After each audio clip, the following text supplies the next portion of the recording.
প্রিয় বন্ধুরা, প্রত্যেক বিশ্বাসীকে পরিচর্যার কাজের জন্য ডাকা হয়েছে। আপনি বাইবেলের এই পদগুলো দেখতে পারেন, যেমন মথির 28-এর 18 থেকে 20, মার্কের 16-র 15 থেকে 20, এফিসীয়র 4-এর 11 থেকে 12, দ্বিতীয় তিমথির 2-এর 2, হিব্রিয়র 5-এর 12 থেকে 14।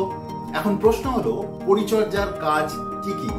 সাধারণভাবে পরিচর্যার কাজগুলি হলো সুসমাচার প্রচার করা, যারা সুসমাচার শুনে বিশ্বাস করে তাদেরকে মন পরিবর্তন করতে সাহায্য করা, তাদেরকে জলে বাপ্তিস্ম দেওয়া, পবিত্র আত্মার বাপ্তিস্মের জন্য প্রার্থনা করা, অসুস্থ ব্যক্তিদের প্রার্থনা দ্বারা সুস্থ করা, যারা দুষ্টাত্মার কবলে পড়ে রয়েছে তাদেরকে দুষ্টাত্মা থেকে মুক্ত করা, নতুন বিশ্বাসীদের মনকে কেমন করে নতুনীকরণ করতে হয় তা শেখানো, কেমন করে ঈশ্বরের কাছ থেকে শুনতে হয় তা শেখা, সাধারণভাবে একটি নতুন বিশ্বাসীকে কেমন করে বিশ্বাসে বেড়ে উঠতে হয় সে ব্যাপারে সাহায্য করা।